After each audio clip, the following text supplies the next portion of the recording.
This podcast is part of the Big Heads Media Podcast Network. Go to bigheadsmedia.com for more great podcasts.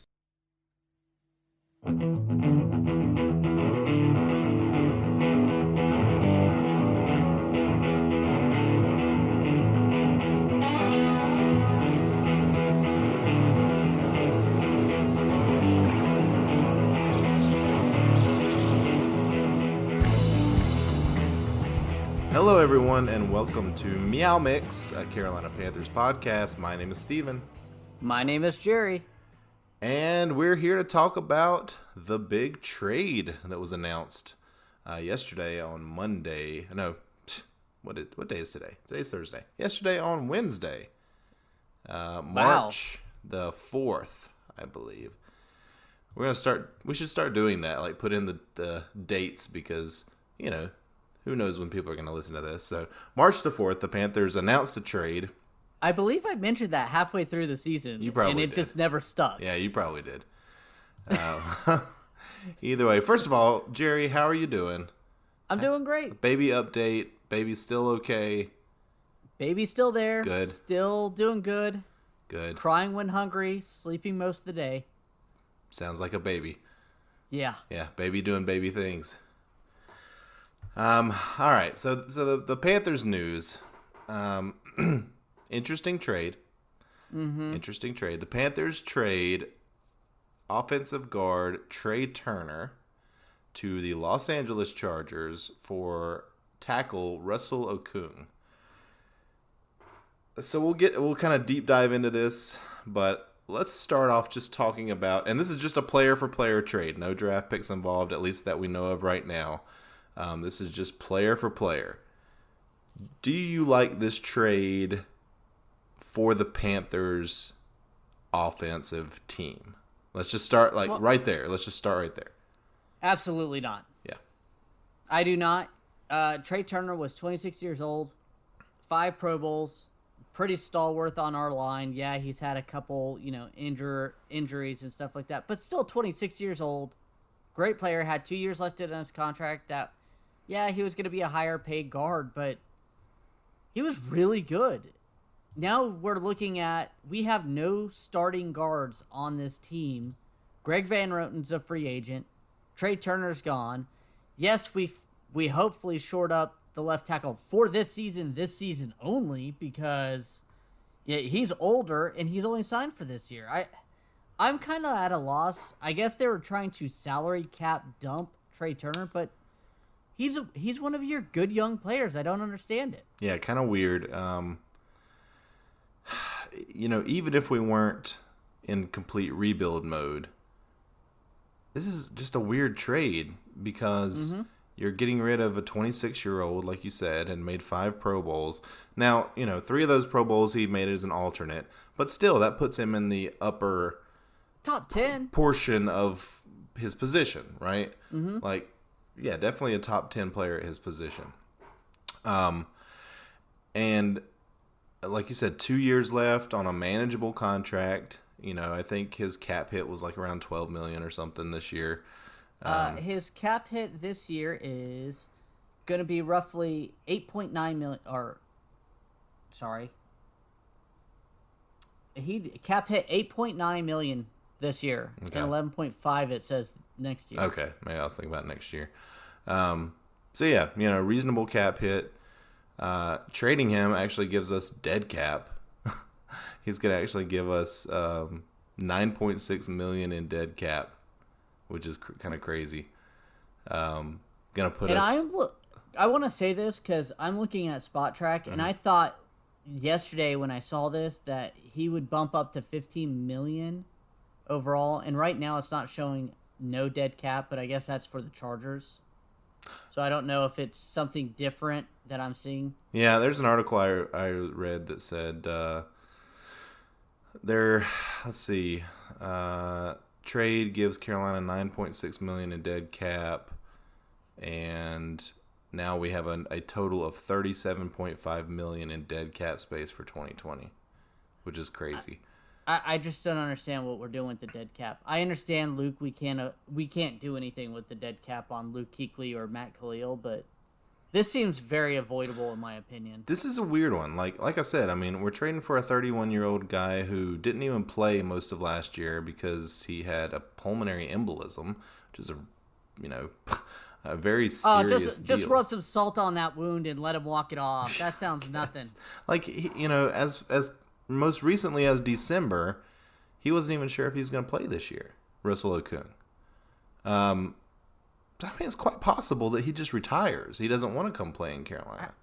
I just don't understand this. Why didn't you, if you're trading Trae Turner, why did you not trade him for a draft pick? I feel like you could get a second or a first round pick.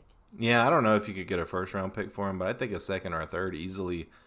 And I was hoping to see that maybe there was like a fourth round pick included in this trade or something.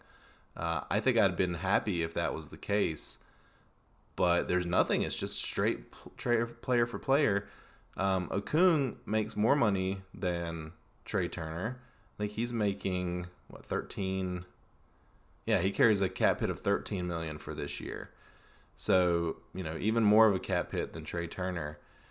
Now, it does shore up the left tackle position, right? Which is a position that has really plagued us since Jordan Gross left several years ago. We have not found any kind of stability at that position, but he's on basically a 1-year deal with us. So did they bring him in to sort of teach Greg Little, maybe? I don't know. Well, there's rumors swirling out there that they plan on moving Greg Little to guard. We just traded up to grab our left tackle of the future, and we're already moving him to guard. Well, now you have an opening at guard, so you're going to need to do that. Obviously you do, but I don't like this trade. I'm very confused on what this team... This is a deal you make if you're the Panthers last year. Yeah. Where you're putting it basically all in to Cam come back, you keep him healthy, and you run the team through him. Feel like you're a piece away. You just need that one position shored up. Yeah, very strange. And now I think we can kind of get into that. So, what are the Panthers doing? I don't know. What is the goal for this year? I mean, I want to say it feels like the Charlotte Hornets last year, where they want to tank, but they don't want to tank, and there's two parts of the front office that are butting heads on what to do. Did Michael Jordan, is he giving input into player development here, where we're asking his idea on trades and stuff? Because you're right, this is like classic Hornets. It makes no sense. No. What are you building here? Because if you want to build with young players, Trae Turner is a young player. He's 26 years old. And he's homegrown. He's, Panthers born and bred, basically. So why are you getting rid of this guy to bring in essentially going to be a 1-year rental with Okung, more than likely. Been injured. Yeah. With a questionable health history. But he hasn't been, premier. I mean, he's a good player, right? He's a very good left tackle. He's a 2-time Pro Bowler. But, in this what have you done for me lately league, I don't know. I mean, he's probably a top 10 left tackle when he's healthy. But is he going to be healthy? Right. That's the question. Does this make the line better? The offensive line overall?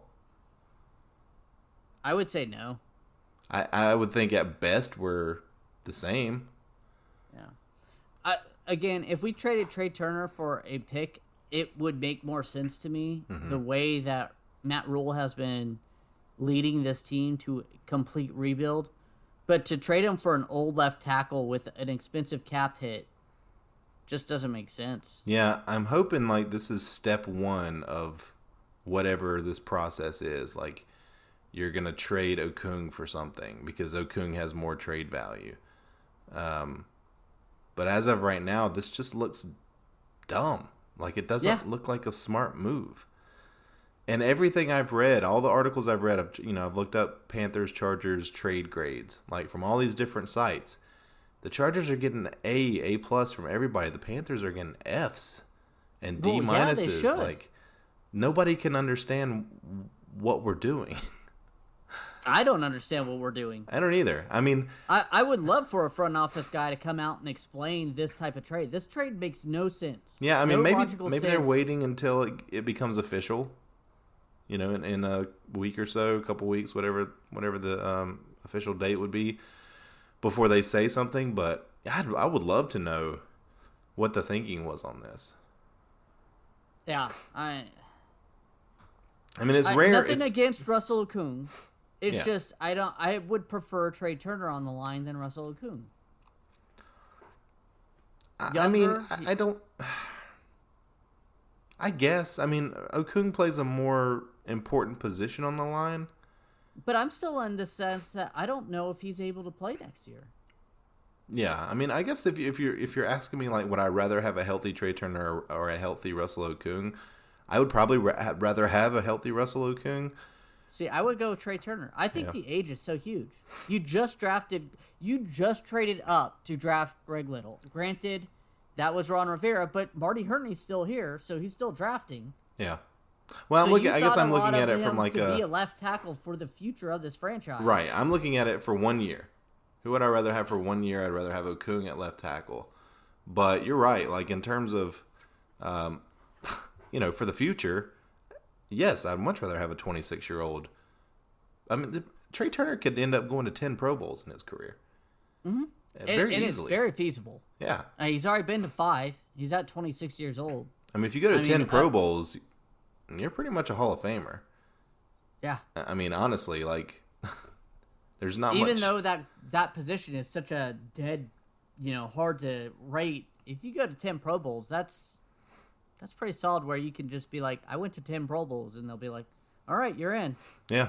I mean, I looked at the PFF grades for Trae Turner over the last 5 or 6 years, and he's been like in the low 20s for guards, and then 1 year I think he was in the 40s for guards. But I think that's like all guards, right? Not specific to his exact position of right guard. So, I still think he's top 10 in his position. I mean, he's making the Pro Bowl. That's pretty obvious right there. But I want to ask you something. yeah. I know we don't know, but what do you think their actual thought process? Are they trying to tank or not with this trade? Honestly, I have no idea. This is the weirdest trade I think the Panthers have ever made. I don't know what the upside is for the Panthers here. I don't know what the upside is for the future. I don't know what the upside is cap-wise, other than Okung only has 1 year on his deal and Trae Turner had 2. But I still think you could have traded Trae Turner next year with 1 year left on his deal and still gotten something for him. Barring health, of course. I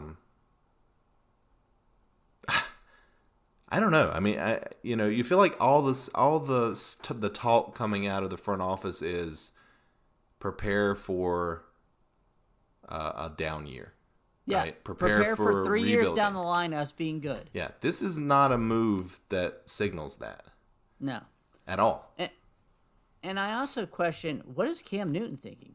He was just kind of, our last podcast talked about how they just gave him a vote of confidence that he's going to be our guy. Trae Turner's been here since, not since he's been here, but for a long time now. And he's been the, main part. And now he's gone. And now you're throwing in a very aging veteran left tackle. Does he feel good that, hey, maybe they're trying to finally protect my blind side? Or is he thinking, oh, crap, my best guy is gone? Yeah. The guy I can count to maneuver towards his side because I know he's got his guy. Yeah. Let me ask you this. If the trade was Trae Turner for Russell Okung and a 4th round pick, how do you feel about it at that point? I would feel better. I would feel like, okay, we're trying to shed some cap and get some more draft picks. But just straight up, it feels very empty. And like you said earlier, Russell Okung could be a trade target later on because he is a veteran. For that Houston Texan, Larry Tunsil type of trade. Granted, Tunsil's younger, but say New England's left tackle goes down in camp, or Philadelphia's, one of those teams that are trying to win a Super Bowl. If their left tackle goes down, you can easily get a decent trade for him. Yeah. But just straight up, it just feels empty, and you're still, I don't know. I'm just at a loss with the front office, what they're doing in this. Yeah, we should mention that our offensive line coach, Pat Meyer, was the offensive line coach for the Chargers for the last 3 years. So he, has familiar with Russell Okung, probably was one of the forces pushing for this trade. And it will provide stability at that left tackle position, which is so important. So maybe Cam is happy about that. It gives him his blindside protection that he hasn't had since Jordan Gross left, really. And if Greg Little can slot into that right guard position, with Taylor Moton there, and obviously we'll probably draft a few guys to bolster the line. I mean, maybe the line is better at this point. Maybe Greg Little's better at guard than he is at tackle. I mean, who knows? I mean, what if he could stay unconcussed? I don't know. I mean, that's a lot. That's a lot of hope and wishes. Right. Well, I'm trying to look at this from a bit of a devil's advocate position and figure out what the hell they were thinking. I mean, I am at a loss. Most of the stuff they've done this year, I've gathered that they wanted to tank. Yeah. They wanted to tank, move on from the old regime. It was going to be a bad year. That was kind of what you and I were discussing off the air one time, that this is going to be a rough season to watch. Yeah. And this trade is the complete opposite style of trade you make. Well, unless they truly are looking at a 3-year rebuild, right? Because then you're getting money off the cap for 2021. And you are saving money overall, right? If they are looking at a 3-year rebuild, then you are saving money with this trade. And you're not really losing a ton in terms of talent on your line, right? You're just moving it to a different position. See, I disagree. I think Trae Turner is way better talent than Russell Okung. No, you're wrong there. I mean, Russell Okung is a very good left tackle when healthy. And I'll caveat that. But see, with I don't when think healthy. he's going to be healthy. I don't think he's going to be healthy. Well, a pulmonary embolism is something that can go away. I mean, it's blood clots. It can go away, and he can be just fine. He's also 32 years old. No, he's 31 years old. When the season starts, he'll be 32. Okay, well, I mean, linemen have played into their mid-30s before. Either way, I don't think that the talent difference is vast, is all I'm saying. And I think that he plays a more important position. And I will say tackle is a lot more important than guard. Yes. Right. That's what I'm saying. I think if you're just shifting players around on the line and you're upgrading that much, and I think it is a big upgrade at left tackle from Greg Little, who may or may not ever play, and Dennis Daly, who was very up and down. I mean, Okung is a veteran guy who's done it for a long time, and he's been successful at it. It is. You can't deny that it's an upgrade at left tackle, right? Oh no, it definitely is. Yeah, and it's a massive downgrade at right guard as of right now. And who knows what the draft will bring. But again, if you're looking at it in terms of a 3-year rebuild, then you are saving money. You're bringing in a veteran guy who might be able to teach Greg Little, Dennis Daly a few things. I don't know. That's the only positive I can see from it. And what are you saving? I guess you're saving, $12 million if you're looking at it overall in terms of just the contracts, right? Yeah.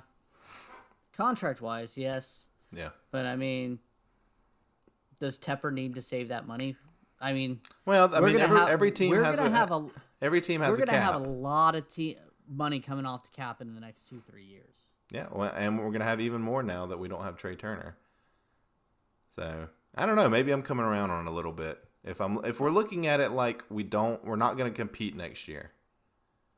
Anyway, So get that money off the cap for 2021. Okay, so Russell Okung is third on cap hit this year. Mm-hmm. This year. This year. But he's not even on the page next year. He's not on the page next year. I'm trying to see our dead cap hit for next year. Do what? If everything, our dead cap, how much we're still holding over. For next year, I don't know what it's going to be. Whew. Kwan Short better watch out. Kwan Short might be traded. Kwan Short has a 2021 cap hit of $20.8 million. Wow. How old is Kwan Short? He's probably about the same age as Trae Turner, right? He is 31. Oh, wow, really? I thought he was younger. I thought he was younger, too. Yeah, he might want to watch out himself for a nice little trade. Oh, man. He could very well be trade bait. Well, here's what I'll say. After having this conversation, I don't feel quite as terrible about this trade. However, I still do. However, I think that we definitely could have done better. Oh, easily. I think we could have I would have gotten preferred rid it of just him a draft pick. Right. I think we easily could have gotten rid of Trae Turner and gotten a draft pick. But then again, we're not in that room. Like, we're not fielding these calls or making these calls. Maybe nobody was offering a draft pick. Or a draft pick that was high enough. I feels like it was only a couple days that they floated the name Trae Turner out there, though. I felt like yesterday morning, maybe the night before, you heard Trae Turner may be on the trading block. And the next thing I know, I'm driving and I hear Trae Turner has been traded to the Chargers for Russell Okung. I was like, what? Would you be surprised if Russell Okung is not on the opening day roster? Not at all. Would you be... If we were to trade Russell Okung for a third-round pick, would this make this trade better for you? No. Because you think we could have got more from Trae Turner? Yes. I don't know. Are right guards in that much demand? I mean, think about it. Think about this. Are guards ever drafted in the first round or second round? I think that's a point. Like, our team's going to give up a first or a second round pick for a guard. I mean, yes, they draft guards in the first and second round. Okay, but are they going to... I mean, if they're drafting a guard in the first or second round, if you look, there's better guards in the league. There's no doubt, but he's one of the top. You'd be happy to draft him if you're drafting a guard to get the production you're getting in the late first or second round. Yeah, but are you going to want to pay that guy $15 million? Because that's another thing I saw was that Trae Turner, he wanted a deal. He wants an extension, and he wants it now. So that could be one of the reasons why they shipped him out of town, because maybe he was threatening to hold out or something. I haven't seen that, but would it surprise me? No. That's nothing but pure speculation on your part. Okay, but he is going to he is going to probably ask for a top 5 contract at that position, right? Mm-hmm. Why wouldn't he? He's made 5 straight Pro Bowls. Probably will make 6 after this season. So are you going to want to pay a guy like that $15 million? I mean, the Panthers got rid of Norwell a couple years ago because they didn't want to pay that kind of money. But yet they paid Trae Turner that type of money. But they paid him that. If you remember back in the day with Norwell, I kind of said his name funny. Norwell? But it was between Trae Turner and Norwell. You couldn't keep both of them because both were going to demand so much money. They chose Trae Turner over Norwell. Yeah. Well, Norwell, I hear, is on the trading block, so maybe we can get him back. Yeah, he kind of stunk it up in Jacksonville. Yeah. I don't know, man. I'm at a loss. I had a feeling where I thought this team was going to go. And this trade just really kind of threw me through a loop of what the front office is thinking. I mean, obviously, let's just talk about it. Obviously, the front office thinks that Russell Okung is better than whatever draft pick they could have gotten for Trae Turner. Right? I guess. I mean, that must be it. So I'm wondering, could they have, nobody, are you giving up a first-round draft pick for a guard? No. Nobody's going to trade a first-round draft pick for a guard. But a second. I mean, I agree, most likely not a first, but you never know. There's some dumb teams out there, and there could be a needy team that wants a young, stalwart guard in a late first. No. I can't imagine it. Jimmy Garoppolo got traded for a second. Well, then you have a poor imagination. Okay. They're trading starting quarterbacks for second-round picks. They're not going to trade for a Rosen was guard. not even who's this? Jimmy Garoppolo.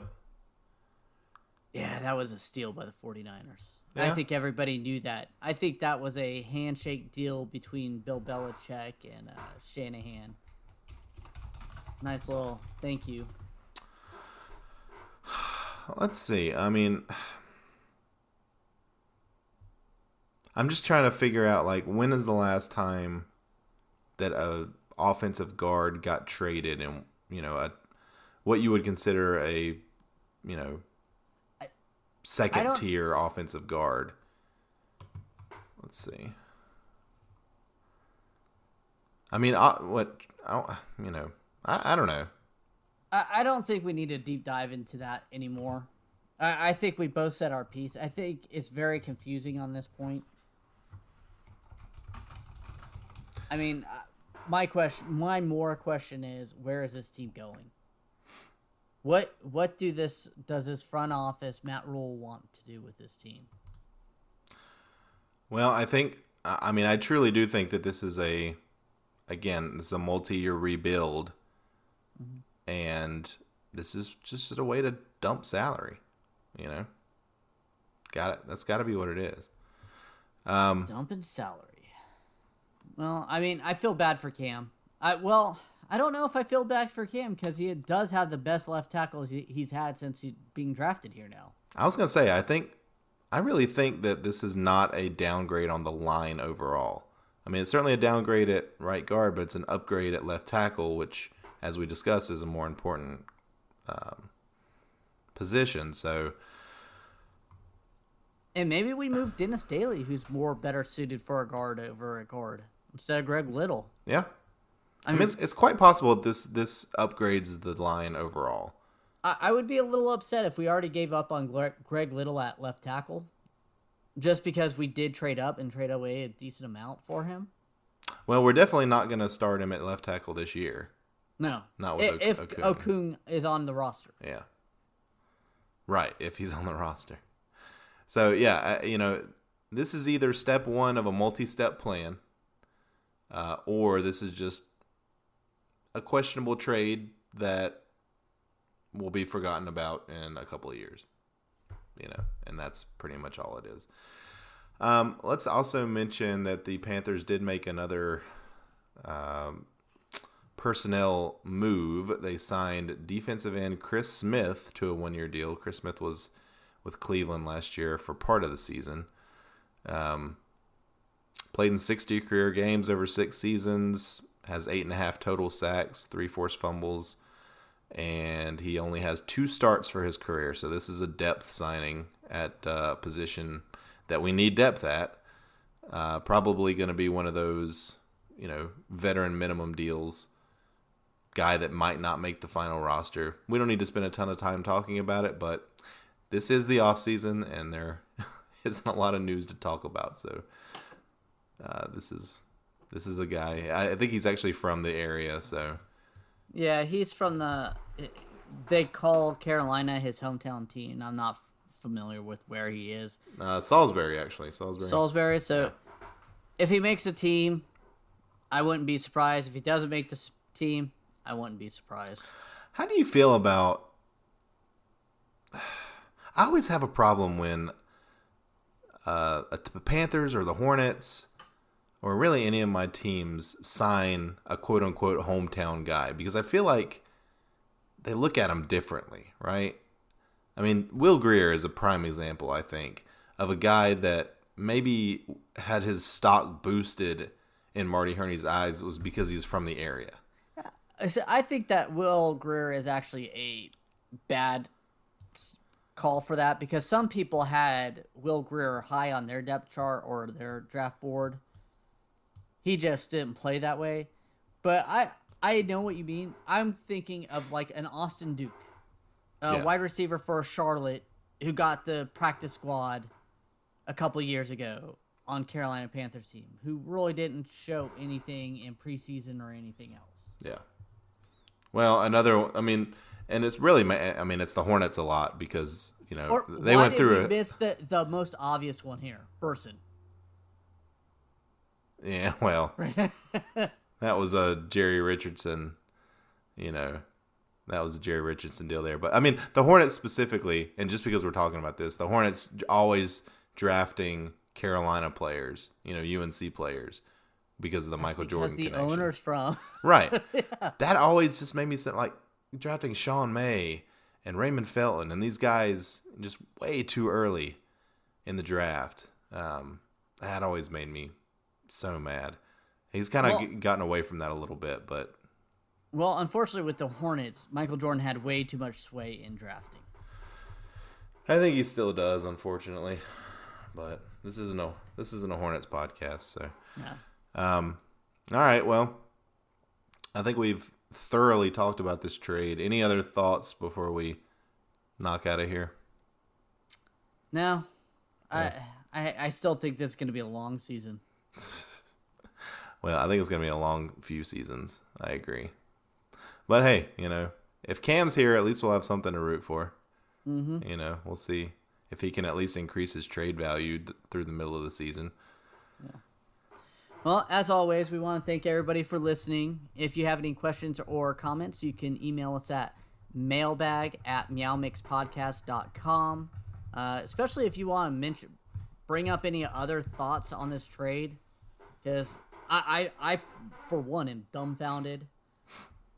Yeah, I'd like to hear some opposing views, or if someone actually thought it was a good trade. Let us know. Would love to hear. Maybe you'll say something that clicks a light bulb for us. Yeah. That'd be great. You can follow us on Twitter at meowmixpodcast. And that's about it for this week. Yeah, we'll be back at some point. We weren't planning on coming back this soon, but felt like we needed to get our thoughts out here on this one. So any other crazy news happens, we'll be back. But until then, probably around whenever free agency starts, we'll have a podcast. And until then, everyone, keep pounding.